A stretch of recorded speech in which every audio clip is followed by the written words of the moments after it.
আল্লাহ তাআলা যত আম্বিয়া কেরাম, যত পয়গম্বর দুনিয়ার জমিনে নাজিল করেছেন, কারো সঙ্গে আল্লাহ রাব্বুল আলামিন সরাসরি সাক্ষাৎ করেন নাই। কিন্তু আমাদের প্রিয় নবী হযরত মুহাম্মদ সাল্লাল্লাহু আলাইহি ওয়াসাল্লামের সঙ্গে আল্লাহ তাআলা সরাসরি সাক্ষাৎ করেছেন। বলেন সুবহানাল্লাহ। আল্লাহ রাসূল সাল্লাল্লাহু আলাইহি ওয়াসাল্লাম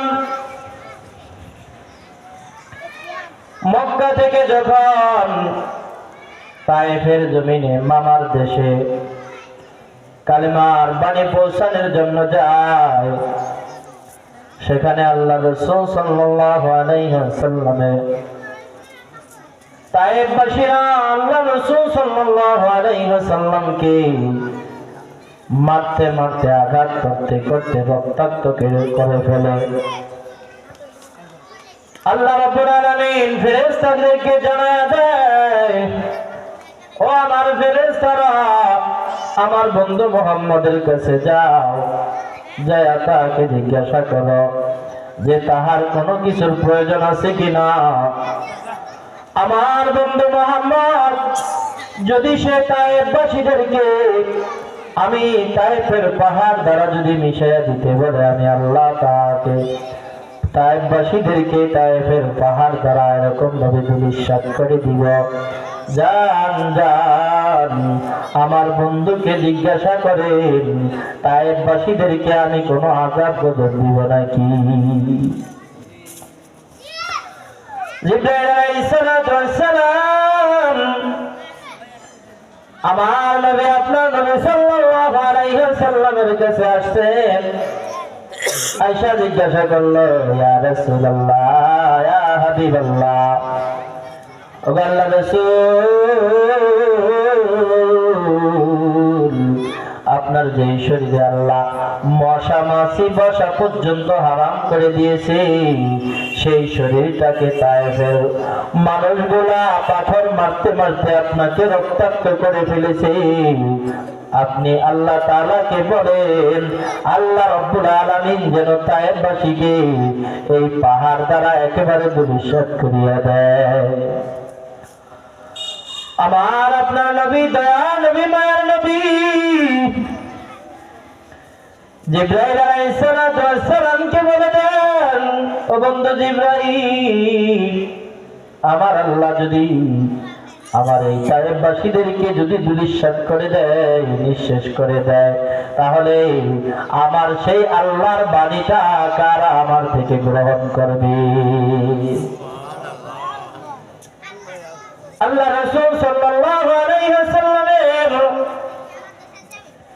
জবানের এই দামি কথার দ্বারা আল্লাহ রাব্বুল আলামিন এত আনন্দ হয়ে গেলেন, জিবরাইল আলাইহিস সালামকে ডাক দিয়ে বললেন, ও জিবরাইল, যাও যাও আমার বন্ধুকে দুনিয়ার জমিন থেকে আমার কাছে নিয়ে আসো, আমি আমার বন্ধুর সাথে সরাসরি আলিঙ্গন করি।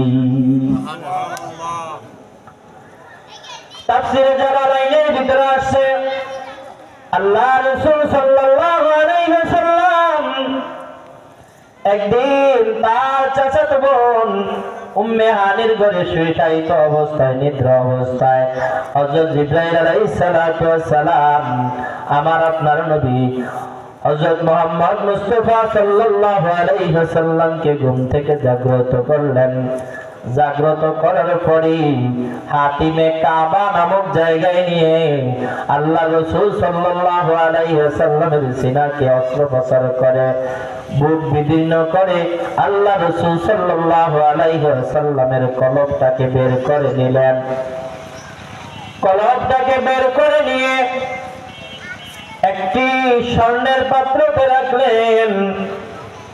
স্বর্ণের পাত্রতে রাখিয়া জমজমের কূপের পানির দ্বারা আল্লাহ রাসূল সাল্লাল্লাহু আলাইহি ওয়াসাল্লামের কলবটাকে পরিষ্কার করলেন, ধৌত করলেন। ধৌত করার পরে আল্লাহ রাসূল সাল্লাল্লাহু আলাইহি ওয়াসাল্লামকে নিয়ে বাইতুল হারাম থেকে বাইতুল মুকাদ্দাসে নিয়ে গেলেন। বাইতুল মুকাদ্দাসে যাওয়ার পরে আল্লাহ রাসূল সাল্লাল্লাহু আলাইহি ওয়াসাল্লাম বাইতুল মুকাদ্দাসের ভিতরে ঢুকিয়া 2 রাকাত তাহিয়াতুল উযুর নামাজ পড়লেন। নামাজ পড়ার পরে দেখে সকল ফেরেশতারা আল্লাহ রাসূল সাল্লাল্লাহু আলাইহি ওয়াসাল্লামের আগমনকে অপেক্ষা করিয়া বসে রয়েছে। আল্লাহ রাসূল সাল্লাল্লাহু আলাইহি ওয়াসাল্লাম বাইতুল মুকাদ্দাস থেকে, বাইতুল হারাম থেকে, বাইতুল্লাহ থেকে বাইতুল মুকাদ্দাস পর্যন্ত একটি বাহনে চড়ে গেলেন। বাহনটা খচ্চর থেকে ছোট, গাধা থেকে একটু বড়। তাফসীরের ভিতরে আসছে হযরত জিবরাইল আলাইহিস সালাতু ওয়াস সালাম আল্লাহ রাসূল সাল্লাল্লাহু আলাইহি ওয়াসাল্লামকে নিয়ে এই বাহনটি দ্বারা এক এক করে এক এক জায়গায় গেলেন। আল্লাহ রাসূল সাল্লাল্লাহু আলাইহি ওয়াসাল্লাম যে বাহনটাতে চড়েছেন সেই বাহনটার এখান থেকে একটা লাভ, অপর একটি লাভ তার দৃষ্টির শেষ সীমা পর্যন্ত। আল্লাহ রাসূল সাল্লাল্লাহু আলাইহি ওয়াসাল্লাম বাইতুল মুকাদ্দাসের সামনে গেলেন। আমাদের প্রবীণ কাবা, আমাদের প্রবীণ যে কিবলা, এই বাইতুল মুকাদ্দাসের কাছে গিয়ে আল্লাহ রাসূল সাল্লাল্লাহু আলাইহি ওয়াসাল্লাম মসজিদের ভিতরে ঢুকে গেলেন। আল্লাহ রাসূল সাল্লাল্লাহু আলাইহি ওয়াসাল্লামকে নিয়ে জিবরাইল আলাইহিস সালাম গেলেন। জিবরাইল আলাইহিস সালাম হাতের আঙ্গুলি দ্বারা পাথরটাকে ছিদ্র ছিদ্র করলেন। ছিদ্র করিয়া পাথরটার ভিতরে, পাথরটার সাথে আল্লাহ রাসূল সাল্লাল্লাহু আলাইহি ওয়াসাল্লামের বুরাকটাকে বেঁধে নিলেন। আল্লাহ রাসূল সাল্লাল্লাহু আলাইহি ওয়াসাল্লাম যখন নামাজ শেষ করলেন, জিবরাইল আলাইহিস সালাম সেখানে আযান দিলেন। আযান দেওয়ার পরে সমস্ত ফেরেশতারা দাঁড়িয়ে গেলেন। কে কোন সময় কাকে ইমামতির জন্য পাঠানো হয় অপেক্ষা করতেছে। কিন্তু আমার আপনার নবী দুজাহানের সরদার হযরত মুহাম্মদ মুস্তাফা সাল্লাল্লাহু আলাইহি ওয়াসাল্লামকে জিবরাইল আলাইহিস সালাম হাত দ্বারা ইশারা দিলেন। আমার আপনার নবী সামনে গিয়ে সমস্ত নবীদের ইমামতি করিয়েছে।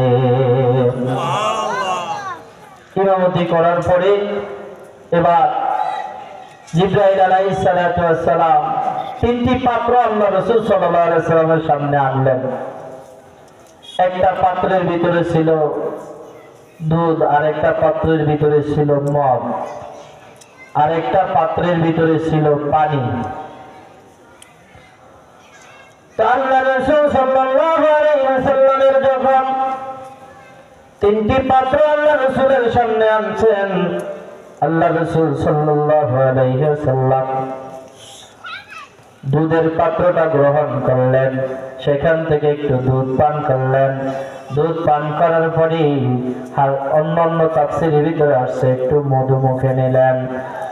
জিবরাইল আলাইহিস সালাম ডাক দিলেন, আল্লাহর নবী, আপনি সঠিক পথের সন্ধান পেয়েছেন। আপনি যদি দুধটা গ্রহণ না করে যদি মদটা গ্রহণ করতেন তাহলে আপনার উম্মত গুমরাহী হয়ে যাইত। আপনি দুধ গ্রহণ করেছেন, আপনার উম্মতটাও সঠিক পথে থাকবে। আপনি যদি মদটা গ্রহণ করতেন তাহলে আপনার উম্মতটাও এরকম ভাবে বিপদগামী হয়ে যাইত, এরকম ভাবে গুমরাহী হয়ে যাইত। আল্লাহ রাসূল সাল্লাল্লাহু আলাইহি ওয়াসাল্লাম ফেরেশতাদের সঙ্গে নামাজ কালাম পড়ে যখন বিদায় হয়ে গেলেন, তখন আল্লাহ রাসূল সাল্লাল্লাহু আলাইহি ওয়াসাল্লামকে নিয়ে হযরত জিবরিল আমিন ঊর্ধ্ব গগনে আগমন করতেছে, উঠতেছেন। যখন ঊর্ধ্ব গগনে আগমন করলেন, আল্লাহ রাসূল সাল্লাল্লাহু আলাইহি ওয়াসাল্লাম প্রথম আসমানে উঠেছেন। প্রথম আসমানে উঠে দেখতেছেন আব্বাজি হযরত আদম আলাইহিস সালাতু ওয়াস সালাম এরকম ভাবে হেলান দিয়ে বসে রয়েছে। আল্লাহ রাসূল সাল্লাল্লাহু আলাইহি ওয়াসাল্লাম আব্বাজি আদম আলাইহিস সালাতু ওয়াস সালামকে সালাম করলেন। সালাম করার পরে তার সঙ্গে কথোপকথন করার পরে আল্লাহ রাসূল সাল্লাল্লাহু আলাইহি ওয়াসাল্লাম আব্বাজি আদম আলাইহিস সালাতু ওয়াস সালামের দিকে তাকায়া দেখলেন যে আব্বাজি আদম আলাইহিস সালাম যখন ডান দিকে নজর করে তখন তার চেহারাটা আনন্দে ভরপুর হয়ে যায়, আবার যখন বাম দিকে নজর করে তখন আল্লাহর নবী আব্বাজি আদম আলাইহিস সালাতু ওয়াস সালাম কান্নায় বিমূঢ় হয়ে যায়, চেহারাটা মলিন হয়ে যায়, কান্না করে দেয়। আল্লাহ রাসূল সাল্লাল্লাহু আলাইহি ওয়াসাল্লাম জিবরাইল আমিনকে ডাকতে বলেন, বন্ধু জিবরাইল, আব্বাজি আদম আলাইহিস সালাতু ওয়াস সালামকে যখন ডান দিকে তাকাইতে দেখি তার চেহারাটা আনন্দে ভরে যায়। কারণ কি? আল্লাহর নবী, আল্লাহর পাঠানো পয়গম্বর ফেরেশতা জিবরিল আমিন ডাক দিয়ে বলে, ও রাসূল, আপনার পিতা যখন ডান দিকে তাকায় তখন তাহার জান্নাতবাসীদেরকে দেখে, তাহার সন্তানদেরকে জান্নাতের ভিতরে দেখে, তখন তাহার চেহারাটা আনন্দে ভরপুর হয়ে যায়। যখন সে এরকম ভাবে বাম দিকে ফিরে তখন তার জাহান্নামী বান্দাদেরকে বা তার জাহান্নামের ছেলে সন্তানদেরকে দেখে, তখন তাদের আফসোস করতে করতে সে তার চেহারাটা মলিন হয়ে যায়। ডান দিকে তাকায় খুশি আত্মহারা হয়ে যায়, বাম দিকে তাকায় একেবারে চেহারাটা মলিন হয়ে যায়। আল্লাহ রাসূল সাল্লাল্লাহু আলাইহি ওয়াসাল্লাম যখন প্রথম আসমানে যাবেন, প্রথম আসমানে গিয়ে জিবরাইল আমিন এরকম ভাবে খটখট করলেন, দরজা ধরে দরজাকে করাঘাত করলেন। ভিতর থেকে আওয়াজ কে এলো? বলে আমি জিবরাইল। আপনার সাথে কে?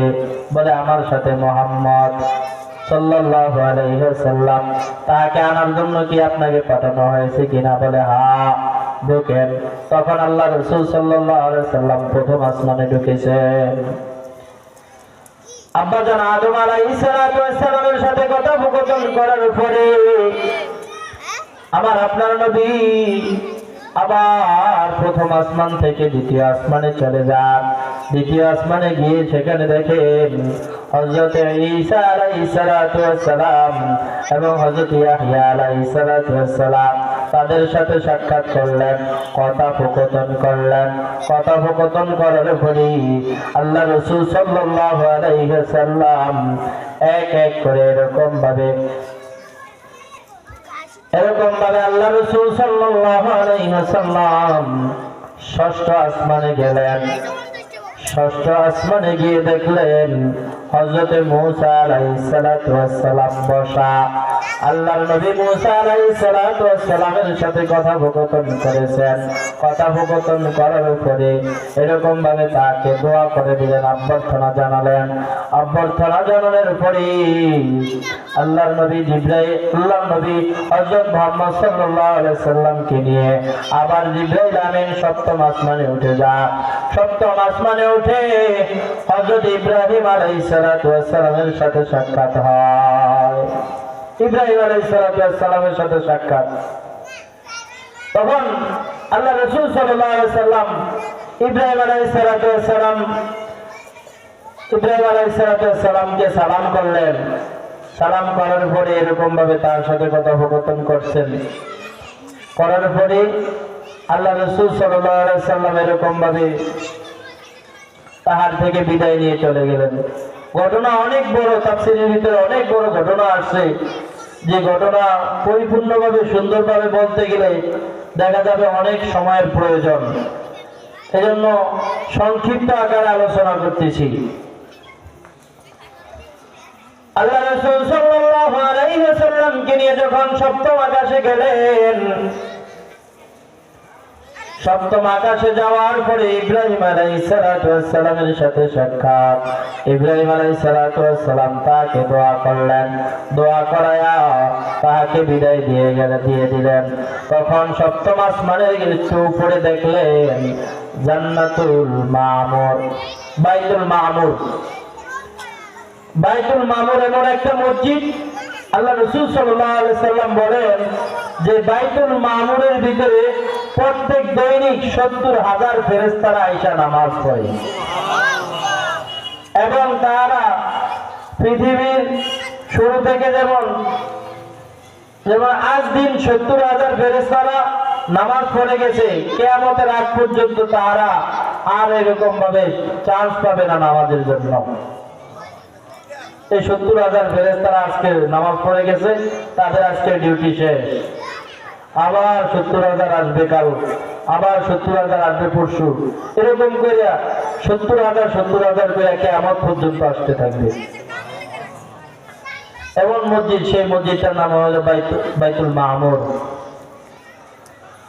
আল্লাহ রাসূল সাল্লাল্লাহু আলাইহি ওয়াসাল্লাম বলেন সপ্তম আকাশে যাওয়ার পরে জিবরিল আমিন আমার থেকে বিদায় নিয়ে চলে যায়, আমার সাথে আর থাকবে না, তাহার সাথে আমার সাথে এই পর্যন্ত সফর শেষ। তখন সুম্মা উরিদা ইলা বিনাইস সামা, আল্লাহ তাআলা আসমান থেকে একটা সিঁড়ির ব্যবস্থা করে দিলেন। জিবরাইল আমিন হযরত মুহাম্মদ মুস্তাফা সাল্লাল্লাহু আলাইহি ওয়াসাল্লামকে সপ্তম আকাশ পর্যন্ত নিয়ে বলল, বন্ধু এই পর্যন্ত আপনার সাথে আমার এই পর্যন্ত সফর শেষ। আল্লাহ নবী সাল্লাল্লাহু আলাইহি ওয়াসাল্লাম হতাশ হয়ে গেলেন,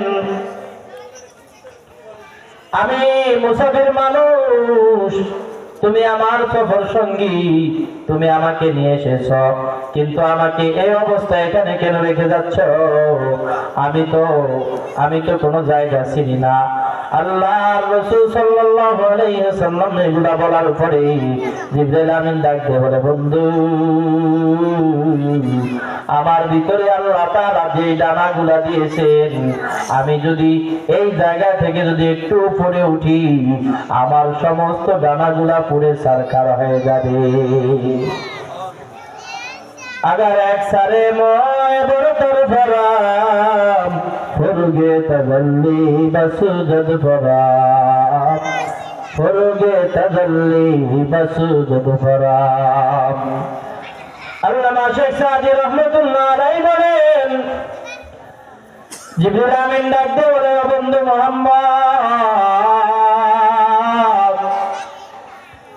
আমার এই পর্যন্ত সীমানা শেষ, আমি যদি এর চাইতে একটু উপরে উঠি তাহলে আমার আল্লাহ তাআলা যে দানাগুলা দিয়েছেন সমস্ত দানাগুলা পুড়ে ছারখার হয়ে যাবে।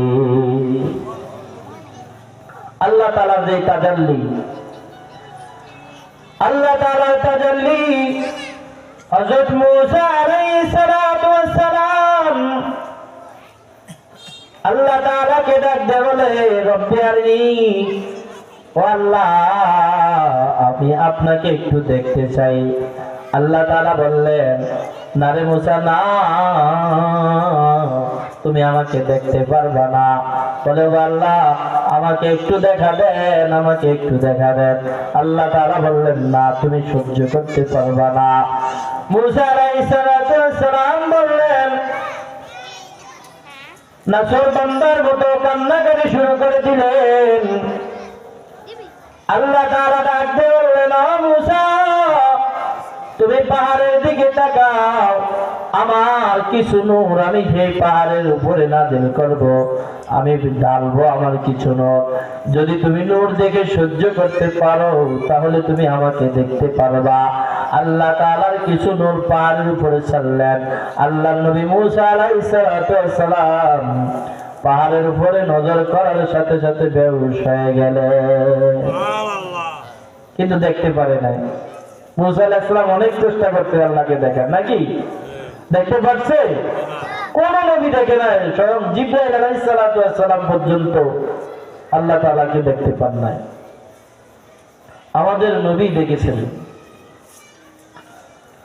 আল্লাহ রাসূল সাল্লাল্লাহু আলাইহি ওয়াসাল্লাম বলেন, সপ্তম আসমানে যাওয়ার পরে জিবরাইল আমিন আমাকে বিদায় দিয়ে চলে আসলেন। আল্লাহ তাআলা একটা সিঁড়ির ব্যবস্থা করে দিলেন উপর থেকে। আমি এরকম ভাবে সিঁড়ি দিয়ে উঠতে উঠতে এমন একটা নির্জন জায়গায় গেলাম। নির্জন জায়গায় যাওয়ার পরেই ভয়ানক দেহ বিশিষ্ট একজন লোককে দেখতে পেলাম। অনেক দীর্ঘায়ু, অনেক লম্বা, চেহারাটা বিকৃত অবস্থায়। আমি লোকটাকে সালাম দিলাম। লোকটা এমন পেরেশান, লোকটা এত ব্যস্ততার ভিতরে নিমজ্জিত। লোকটা আমার দিকে একটু তাকায়া এরকম ভাবে সালামটার ইশারা দিয়ে সালামটা গ্রহণ করলেন। আমি কিছুক্ষণ দাঁড়িয়েছিলাম। দাঁড়ায় থাকার পরে চলে যাব, এই সময় লোকটা আমার দিকে আবার নজর করলেন। নজর করিয়া বলেন, মুবারক হোক আপনার সফর, মুবারক হোক আপনার উম্মত। আল্লাহ নবী সাল্লাল্লাহু আলাইহি ওয়াসাল্লাম নজর করে দেখলেন লোকটার ডান দিকে এমন একটা ফলক, একটা গাছ, শাজরাতুল ইয়াকিন বলা হয়। আল্লাহর নবী সাল্লাল্লাহু আলাইহি ওয়াসাল্লাম বাম দিকে তাকাইলেন, দেখতেছেন গাছ। এরকম লোকটা এরকম ভাবে গাছ নিয়ে একটি ফলক নিয়ে বসে রয়েছেন। ফলক নিয়ে বসে থাকার পরই আল্লাহর নবী জিজ্ঞাসা করলেন, আপনি কে? বলে, আমি মালাকুল মউত হযরত আজরাইল আলাইহিস সালাতু ওয়াস সালাম। তখন জিজ্ঞাসা করল, অগবন্ধু, আপনার ডান দিকে এই ফলকটা দেখলাম, এই ফলকটা কি? তখন মালাকুল মউত আজরাইল আলাইহিস সালাতু ওয়াস সালাম ডাক দিয়ে বললেন, বন্ধু শোনো,